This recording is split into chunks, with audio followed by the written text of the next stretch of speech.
Good evening, ma'am. Andito po ako ulit ngayon po para naman po i-test po ang iyong functional, social, and psychological um, status po. So, ako po ulit si Mayali Gonzalo. Isa po akong nursing student from Holy Trinity University. Pwede ko po ba malaman po ang iyong buong pangalan?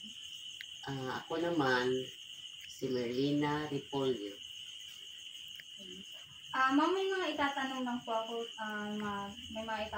po ako, tungkol po sa kung paano po kayo mag-function po sa inyo sa bahay, kung paano po kayo makisalamuha, at kung paano po kayo mag-adjust or mag-adapt sa mga changes po sa inyong pamumuhay.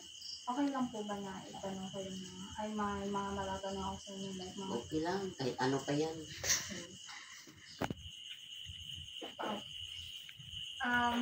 Pwede niyo po ma-spell sa akin yung buo niyo pong pangalan? Merlina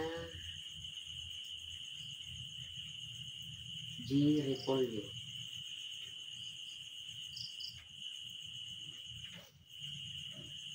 Pag sa bahay po kayo, kunwari po kayo lang po mag-isa, kaya niyo po bang maligo mag-isa or kailangan niyo po ng tulong? Ganun?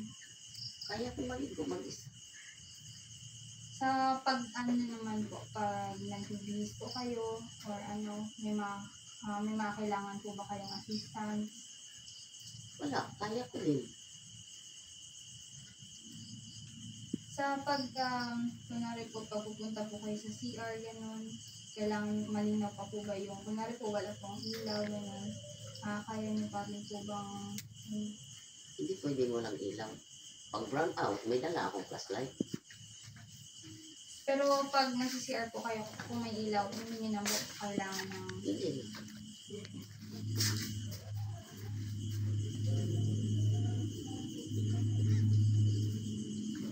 Pag tumatayo po kayo galing sa higaan, pag upo po kayo, pag umupo po kayo, then tatayo kayo biglaan, kailangan niyo pa po ba ng assistance? Minsan, kasi yung tuhod ko sumasakit.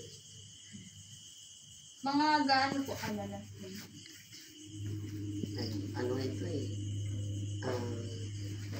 Nagsimula ito, hindi pa ito masyadong masakit noon.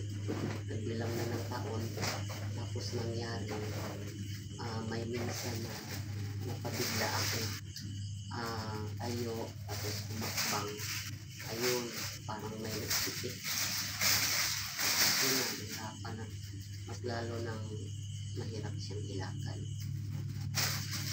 Sa niyo naman po, sa paghihipo or sa pagdumi, kaya niyo pa po bang i-control ito ng matagal or hindi na po? Kukontrol din, pero hindi rin katulad talaga ng dati. May pagbabago rin dahil sa edad na. Pag kaya niyo naman po, kaya niyo pa naman po kumain. Like, mag-prepare po ng pagkain niyo,